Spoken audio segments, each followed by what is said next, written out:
million, which is about 64 billion naira. Well, the businessmen included Africa's richest man, Aliko Dangote, mobile telecom giant operator Mike Adenuga, Zenith Bank founder Jim Ovia, and a few other wealthy businessmen who donated $6.2 billion each. The chairman of the Terror Victim Support Committee, General Theophilus Danjuma, pledged $10 million. The largest individual donation came from banker and businessman Tony Elumelu, who pledged $15 million, while the lowest was from Dr. Uchenna Kalu, who sent a bank draft of 5,000 naira to the office of the president. Well, the initial target of the fund was 50 billion naira, but was exceeded by more than 8 billion. Now, the fund is to provide financial and material support to individuals who have lost their source of livelihood and ameliorate the negative impact of terrorism. Well, it is one of the presidential initiatives at fast-tracking reconstruction of the northeast and other parts of the country affected by terrorism. Other initiatives include the Safe School initiative, which was earlier launched by the president. Our concern this Monday on Kakaaki, the African Voice, is not to size up or check out the amount raised by the fundraising, but the utilization of the fund. So we are joined this morning to talk about this. Hamzat Lawal is here with us live in the studio, co-founder Follow the Money, and he is here with us. Thank you for coming. It's good to have you. We also have Dr. Emeka Okengo, development expert, who is here as well. It's always a privilege to have you. Privilege to be here. Thank you, gentlemen, for coming. Okay, I'd like to start with Hamzat Lawal, co-founder Follow the Money. Now that's please forgive me. First time I heard that Follow the Money, I'm like, okay, how far are we going with the money? How are we following the money? How do you intend to follow the money? And I remember Adora did ask you, what have you followed in some parts of the country? You did say that your major concern is in the northern part of the country because, of course, of the developmental deficit, you know, that is inherent in that part of the country. Now, during the 2012 flooding, we do know that part of the north was affected. Let's start from there. We know that business mogul, richest man in Africa, Aliko Dangote, you know, was a chairman of the committee that was to help to raise funds as well as help ameliorate the sufferings of people who were displaced by the flooding. Did you follow that? Yes. What did you find? Yes, we did follow that fund, and it's disheartening to say that that fund was not impactful to the people, because I remember leading my team to Kogi State, Nasarawa, Zamfara, and some part of Sokoto.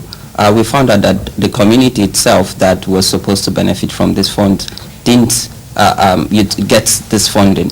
What we found out was people having access to 200 naira, some people 1,000 naira. There was a family who lost their livelihood and their home, and how much again was raised?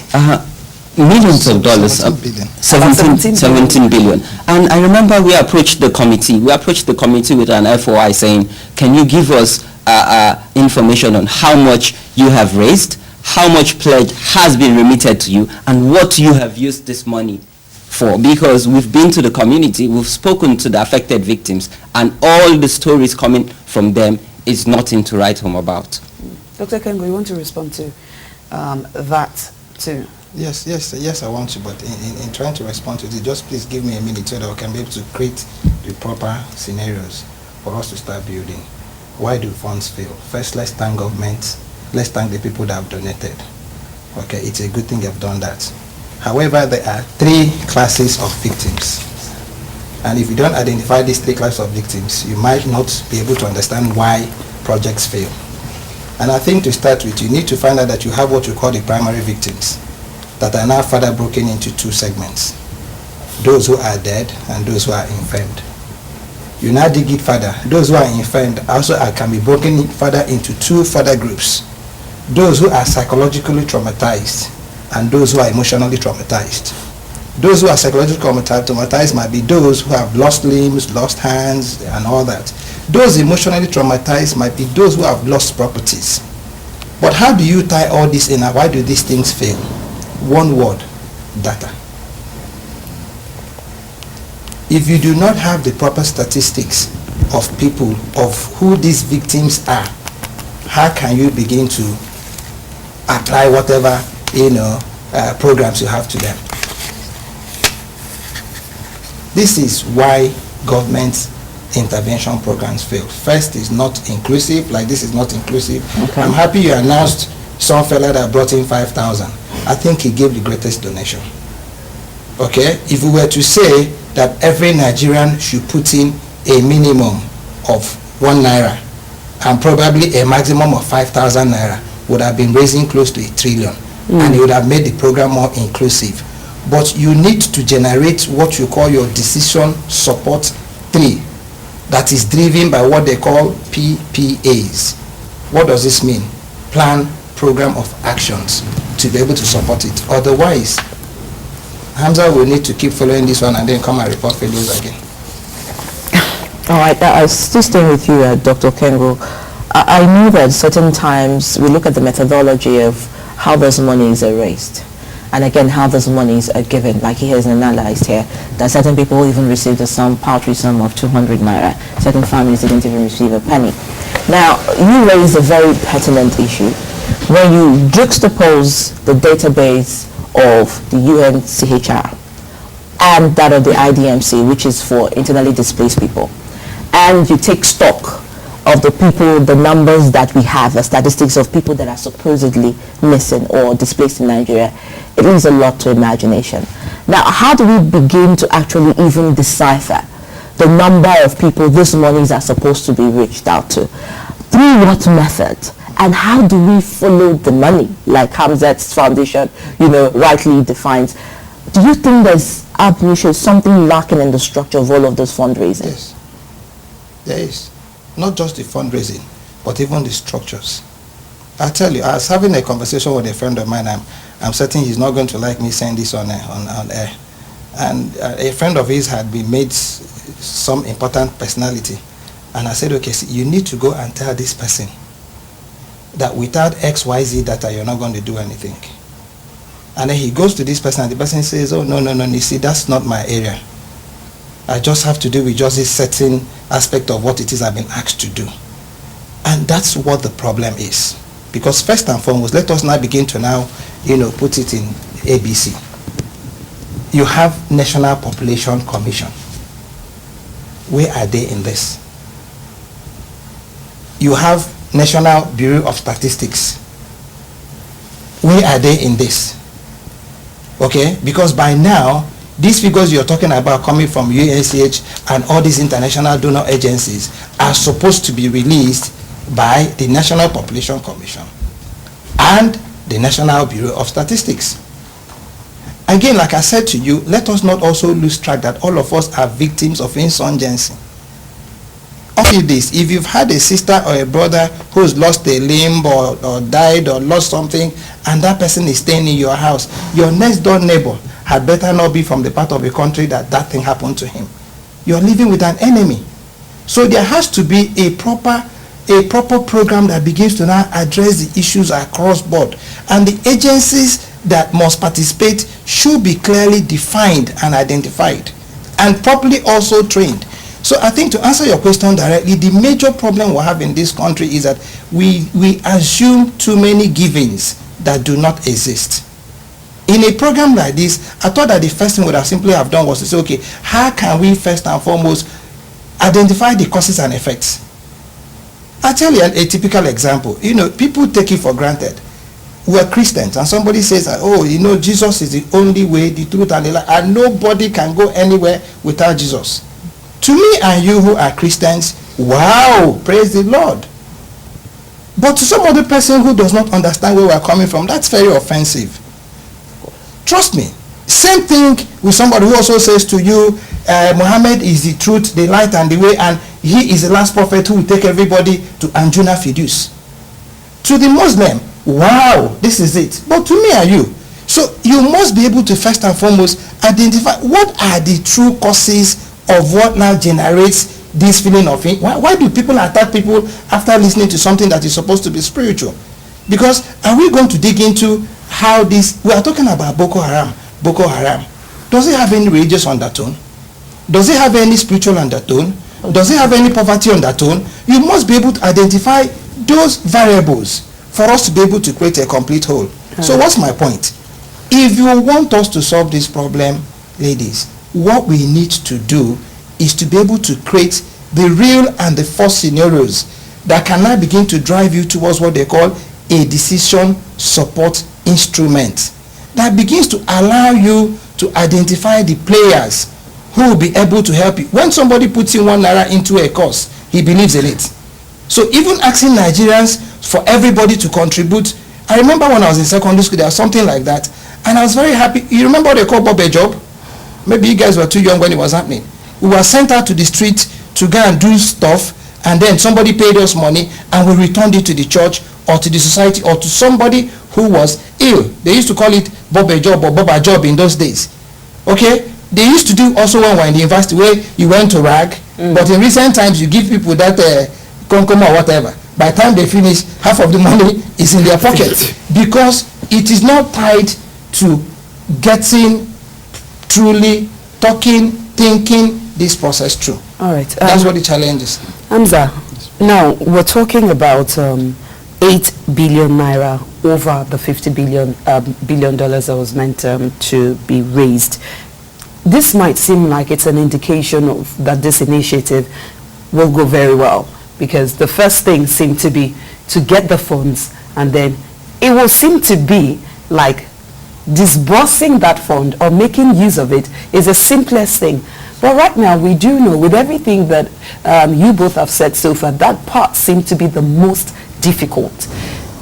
In your experience of following the money, how would you suggest that Dr. King was talked about the National Population Commission, the Nigerian Bureau of Statistics, they should come up with data. But let's not kid ourselves. We know that there's no data as to those who've been affected by the activities of terrorists. So what do we do? Where do we go from here? What would you suggest will be the best way? Well, from our own perspective, it would be great to have a focus group discussion with all the affected victims. Like Doctor has mentioned, we have the primary and the secondary. We have people who are traumatized, and we have people who have directly witnessed what happened. We have children that are growing up that were born into insurgency, and they have that in their memory growing up and seeing violence. That's another point of entry. So we need a holistic approach. We need to approach this carefully. And just to add to his list, we also have the National Planning Commission. So again, being open in how we intend to use this fund, being open to ensure we hold someone accountable to the disbursement of this fund. The chairman of the committee would not be the person disbursing this fund. There would be some sort of secretariat that this fund is being channeled through to the affected communities. Again, we need information on how they intend to use this fund. We need them to bring stakeholders together. We have stakeholders that have been working in the northeastern Nigeria for over time. We need to identify these key people. We need to bring them together. What I know is that Follow the Money will be on the ground to ascertain the impact of this fund, because if these funds are generated and used and the people do not feel the impact, then it's a total waste of public spending.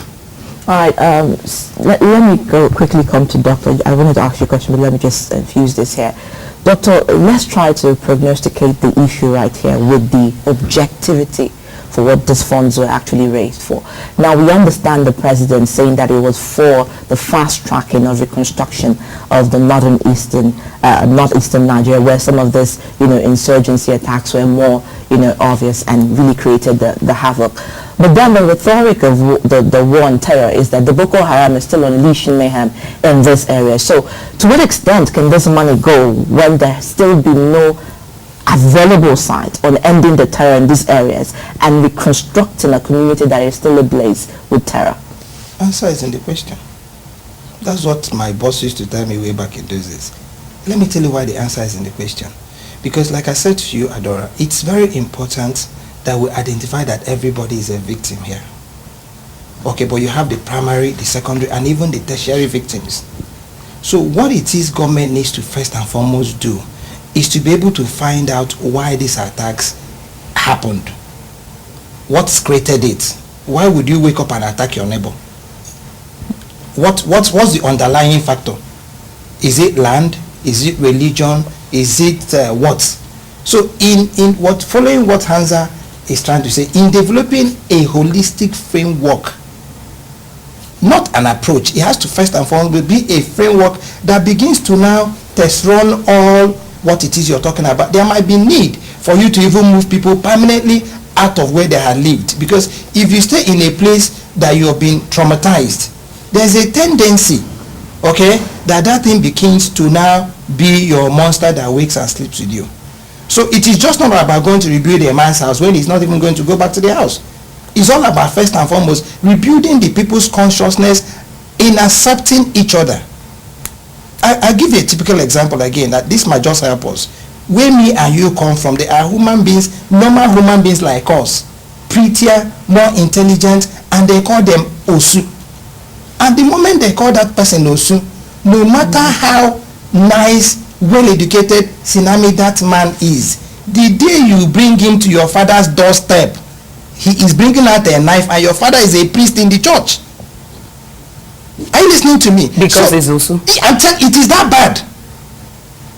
It is that bad. I can give you a personal experience. It is that bad. When Mbakwe banned Osu, my grandfather was king of my place. And he now called a village meeting. One idiot woke up, and after calling him all his name, he said, but you have like 300 children. Why don't we start that of a meeting? So it is same thing that when you also come to these places where you have insurgency.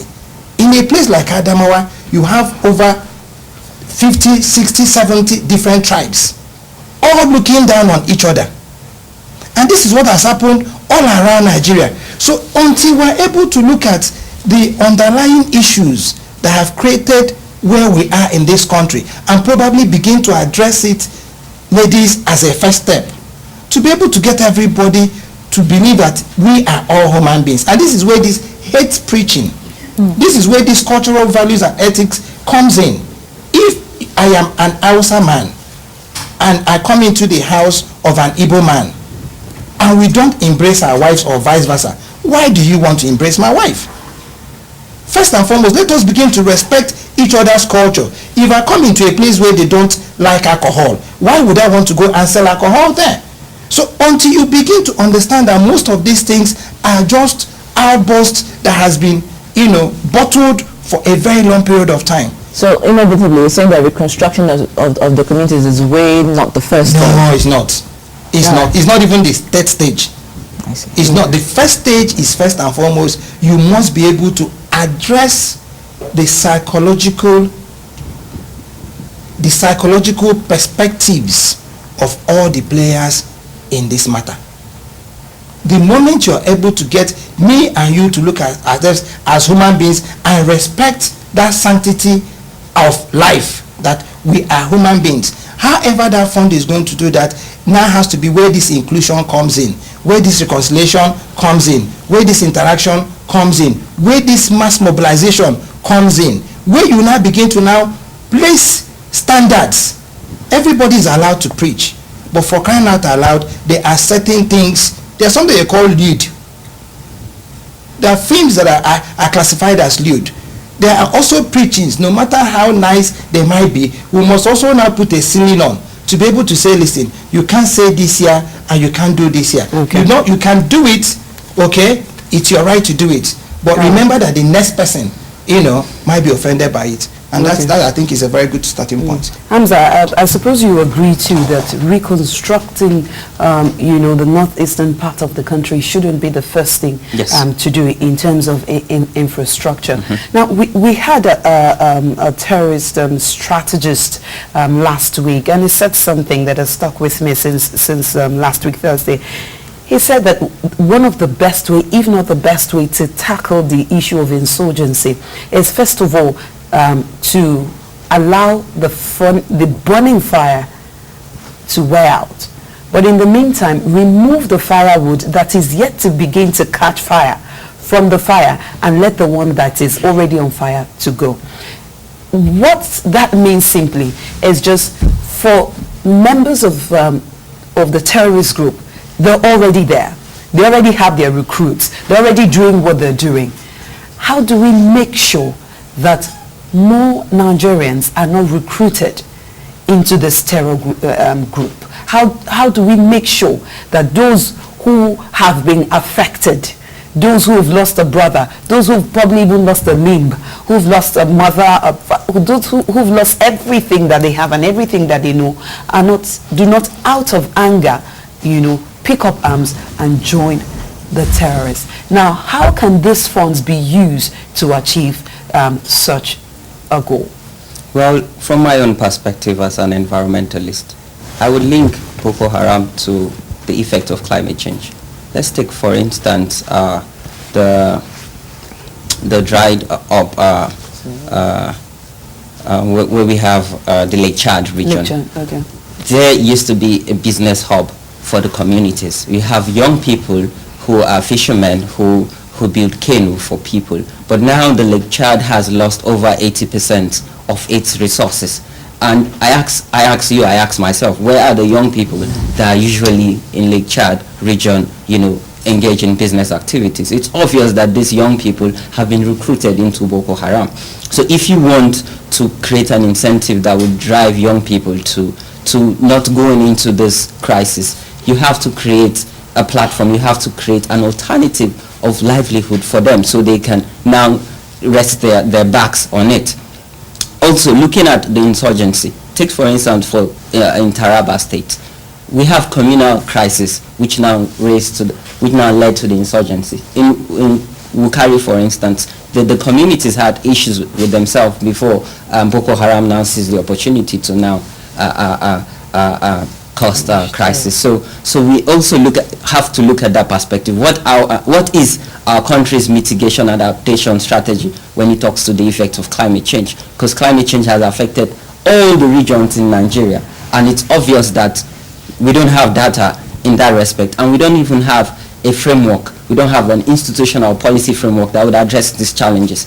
And if we keep putting funding into this, it will not solve the problem. Rather, we're enriching some other set of people who are just there waiting to utilize these funds. Now, for those who choose to be recruited by the terrorists, there's a motivation. For those who are still in it, something is motivating them.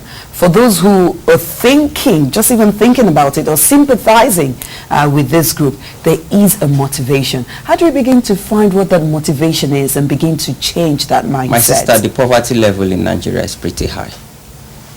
And again, we have to look at how do this group access their funding. If we're able to cut their access to funding, then they will be crippled, and these young people who are around them and providing them with their own support would leave and find other source of livelihood. The main reason why you have young people engage in this crisis is because they don't have access to sustainable livelihood. So if we're able to cut their funding and provide them alternative, you would see that Nigerians will now start taking that bold step and contributing towards social change. And also, like I've said before, there's high level of poverty in the country. And if you want to be able to tackle this menace, you have to provide people with alternative. And look at the education sector, for instance. The education sector contributes to this. The percentage of its contribution is pretty high, because if you look at our education structure, it's not the way it used to be in the 60s and in the 70s. Now we have a system that is crippled. And looking at how education impacts the people from the northern Nigeria, how many of our children in the northern Nigeria are well educated or have access to quality education. And I'm pretty sure part of these funds is set aside to take these girls back to school and ensure they're in school and get quality education. Looking at the infrastructure we have and the institution and the manpower or human capacity to impact this knowledge to these people, are we going to get what we're actually yearning for in northern Nigeria? All right, let me come to Dr. Kingran, and I can even imagine, I think you also followed what's happened in Zamfara State, if I'm not mistaken, and I remember about the mining fees that was released, I think 837.7 million naira, which is up to $5.3 million. and most of that money, nobody knows whether it helped in remediation or whether the health ministry was also part of the funding of that. I don't want to get into the graphic. I can see you smiling. No, interestingly, I can give you a quick figure. Okay. 850 million was released by the president. 450 million was by the Ministry of Environment. 158 million was given to the Ministry of Mines and Steel Development for sustainable mining process, and 200 million was given to the Ministry of Health. Remediation has been completed. It was done in 2013. But what is left is the environmental impact assessment by the Ministry of Environment. The Ministry of Health has not spent 1 naira out of the 200 million that was given to them. We're at a town hall meeting last 2 weeks, and I asked the officials, what is your plan in using these funds? Because apparently they're just sitting on the funding to use, because we have MSF who is on ground treating our children for free. So these funds are just there. Why can't we use this fund to transfer the knowledge that these international experts have to our local health offices? And the Ministry of Mines and Steel Development has awarded a contract of supply for Igoli machines and wet milling machines, but these machines are there, but they're not installed. So I'm looking at how intervention funds work in our communities. All right, I think I stripped the court there, but let's focus on what's on ground. Now, Dr. Kemba, you talked about psychological needs. What else can the government do aside from psychological needs? Because you talked about repairing the ethics, the mindset, the healing of the people, the acceptance of them understanding that the government is working in their benefit, because there seems to be a lot of distrust from the people for the government. Yes, first and foremost, I'd like to say some of the things to what Sinami had said before, recruitment process. It's not only, they are not always recruited willingly. Most of them are also recruited very unwillingly. That's also important. We take note of that. And I also agree that you said we should let the wood burn out, which comes to what Adora is saying. In letting the wood burn out, how do you now stop new wood by being introduced into the bonfire? And it's very, very simple. Okay? Create jobs. How do you create jobs? Government does not have the capacity to create jobs. All government should do is to be able to create an enabling environment for job creation.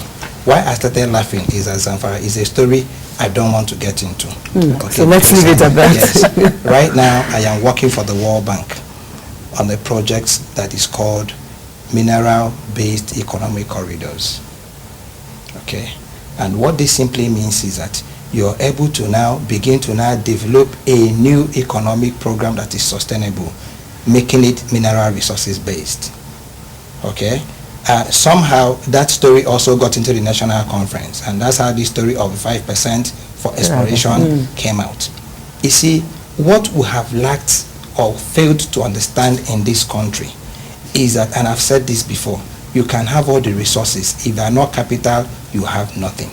And you don't have to use formal education to be able to make use of your human resources. You can use informal education to be able to develop the skills that can engage. Right. Did we have Boko Haram before in northern Nigeria? Yes, we did. In the days of the Talakawas. And that is how Jos started now having a lot of people from the northwest zone coming into the mining fields. And when they left Kano as Talakawas, or the northern part of the region as Talakawas, who were now fighting the government of Ahmadu Bello, and got into the Middle Belt region as miners, Jos became the most peaceful place in this country. All right, Dr. Kemi, we don't have a lot of time, but just before we go, one last question. How can the funds be judiciously used? That is the focus. Should the committee work through already established government parastatals, or should the committee create its own structures to be able to, for the implementation of these projects? The committee must be able to first and foremost, review what the situation is by now having what is called its own narratives. It's supposed to engage people who can be able to give them these narratives. And then these narratives will now be able to now identify existing government agencies that they can work with. 2 places they can put in that money. 1, the mining sector. 2, the agricultural sector, not as it's constituted now. Agricultural sector at the level of seedling and at the level of skills. What we lack in our agricultural sector in Nigeria today is that we are heavily dependent on importation of seeds. If we are able to enter into inorganic agriculture and then begin to now backdate it to probably a mixture of organic agriculture, it will help. If we put in 5 billion into mineral exploration, I assure you if you have a houseboy or a house girl, you need to be paying that person 150,000 naira to keep him, because there is no community or village or location in this country. If you tell me the name of your village, I'll tell you what's there. Call your husband's name, I'll tell you what's there. Same with you, Adora. So there's no way, while your husband is developing just for his people, you are also developing just using the mineral sector. So if they put in that money into these two sectors, these are two sectors that do not need you to be a PhD or a master's or anything. You just have to just bring your hands and you can be engaged. That way, new wood won't be introduced into the bonfire. Thank you so much, gentlemen. It was very insightful listening to you both. Hamzat, Lawal, co-founder, Follow the Money, was here. Thank you for coming. It's always a pleasure having you. Dr. Emeka Okengwu, development expert, and it was a privilege always, as usual, having you as well. Well, definitely, we will definitely follow up with this. I remember that from the year 1991 to 2002, Sierra Leone suffered one of the worst civil war in history. 2 million people were displaced, but what did? They decided to have a database where you can recognize those who were refugees and those who were displaced, because at the same time, within that period, Uganda also had the 2004 massacre, Balenyo massacre. So let's deal with the database, the statistics, let's get it right. And like Doctor said here, healing, psychological warfare is where to begin. We'll be right back. Stay with us. The new spirit of Africa.